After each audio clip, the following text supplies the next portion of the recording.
15 अगस्त 2024 को देश के प्रधानमंत्री ने लाल किले की प्राचीर से एक बार फिर दमदार भाषण दिया।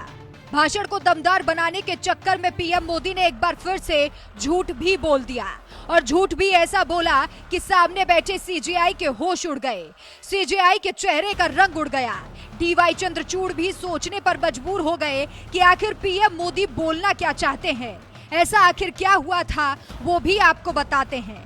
लाल किले की प्राचीर से जैसे ही पीएम मोदी ने सुप्रीम कोर्ट को लेकर अपनी बात सामने रखी तो सीजेआई का चेहरा उतर गया। तस्वीर में आप देख सकते हैं कि चंद्रचूड़ मोदी के वक्तव्य से परेशान नजर आ रही हैं, लेकिन हद तो तब हो गई जब लाल किले से निकलते ही सीजेआई ने इसका तगड़ा जवाब दिया।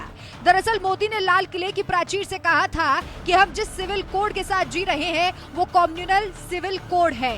सुप्रीम कोर्ट हमें बार बार आदेश देता है, बार बार इस पर चर्चा करता है। मोदी ने क्या कहा था, सबसे पहले आप पूरा बयान सुनिए।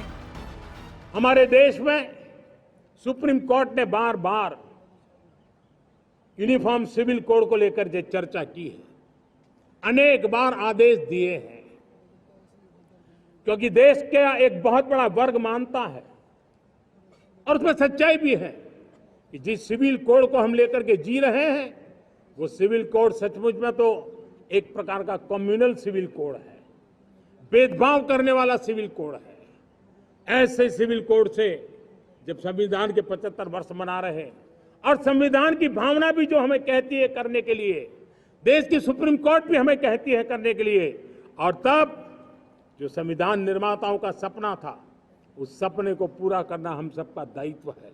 और मैं मानता हूं इस गंभीर विषय पर देश में चर्चा हो, व्यापक चर्चा हो, हर कोई अपने विचारों को लेकर के आए और उन कानूनों को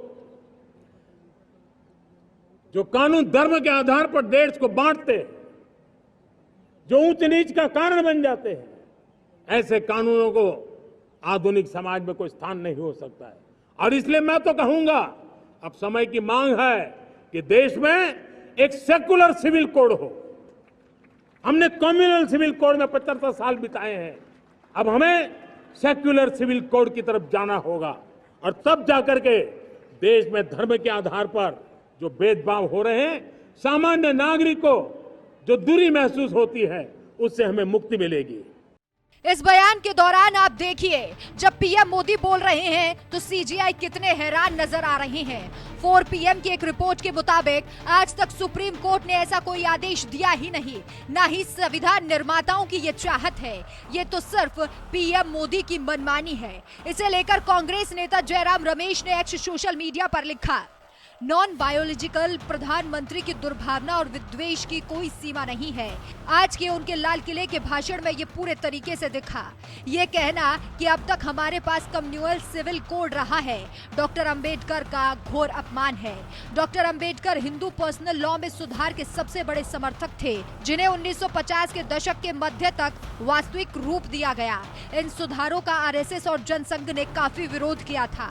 और ये देखिए, नॉन बायोलॉजिकल प्रधानमंत्री द्वारा नियुक्त 21वें विधि आयोग ने 31 अगस्त 2018 को पारिवारिक कानून के सुधार पर अपने 182 पृष्ठ के परामर्श पत्र के पैरा 1.15 में क्या कहा था। जब भारतीय संस्कृति की विविधता का जश्न मनाया जा सकता है और मनाया जाना चाहिए, तब इस प्रक्रिया में विशेष समूह या समाज के कमजोर वर्गों को वंचित नहीं किया जाना चाहिए। इस पर विवाद के समाधान का संकल्प सभी भिन्नताओं को खत्म करना नहीं है।